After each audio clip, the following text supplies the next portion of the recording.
Time to talk business now. Steve Kuntsevich is here. He's an intellectual property and media lawyer. Welcome to Channel M today. Steve, good to see you. Let's begin with a local character. Mr Fred Doan, he of Betfred fame. He wants to buy the tote and he wants to crack London. Yes, he does. A successful venture, do you think, if he pursues that line? He's in a very good line of work right now. Online gambling's going through the roof, and there's no reason why he couldn't take the tote and do something with it. Absolutely none. If the tote is therefore successful, why did the government want to sell it in the first place? Because I would imagine they've got other places to spend the money right now. Right, OK. Well, can you do that with a brand? Because, I mean, there are big players in the betting market already, aren't there? There's Corals and there's the other ones. I'm not familiar with them all, but there are big players. Yeah. William Hill is one, thank you. Obviously, somebody bets more than I do. He's very big in this market. I mean, is London too big to take on as the next stage, do you think? It's become a very big brand in the northwest. I mean, it's been around a long time. The business has been around 40-plus years. There's no reason why, the way he's pushed it over the internet, he couldn't do exactly the same in London.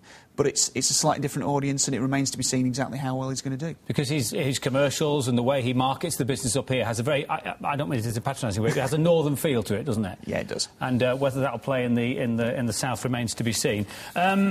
What else were the ones that caught my eye today? Oh, well, speaking of northern brands, a few of them are going to tie up with Corrie. Hollands, JW Lees, Warburtons and Custons are all apparently Corrie approved. What's the detail of this one, as far as you know?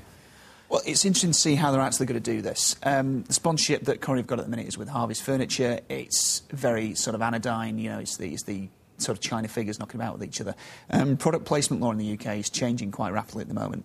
Depending upon how they do this, it's either going to be people lifting up, I don't know, a Custons product on screen, or it's just going to be a normal ad campaign. I'd be very surprised if it isn't that, just badged in a certain way, with maybe 4 or 5 people like Hollands Pies, like JW Lees, sort of moving in and out of the frame. They're very specific here. The Corrie team say they've chose businesses that fit the personality of the street. Yeah. Which I think is fair description of Hollands and the like. They claim to have seen Albert Tatlock eating one of their pies. You're not even old enough to remember Albert Tatlock, are you?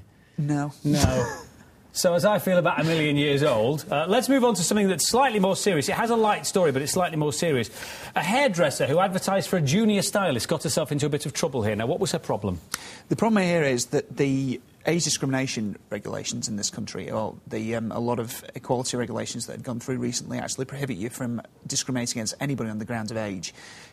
As with many legal cases, you've got here the problem that it refers to the word junior. So when the lady in question said a junior stylist, she means someone that's just about to be qualified. Of course, if you're reading that the wrong way, that discriminates against anybody above a certain age. So the job centre in question said, you know, we're not happy with that going out, and there's been an awful lot of cases on this kind of thing recently. There's an argument. You have to be very careful, then, what you say in your adverts. You have to be extremely careful. What kind of things... I mean, if it goes wrong, what could you find yourself subject to? Legal proceedings, presumably. Absolutely. And very, very quickly.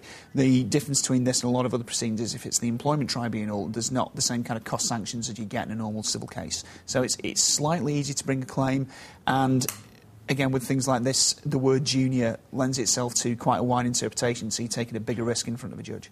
OK, so if you're advertising something for your business, be very careful the turn of phrase you use. Steve, thanks very much indeed for your time. Good to see you.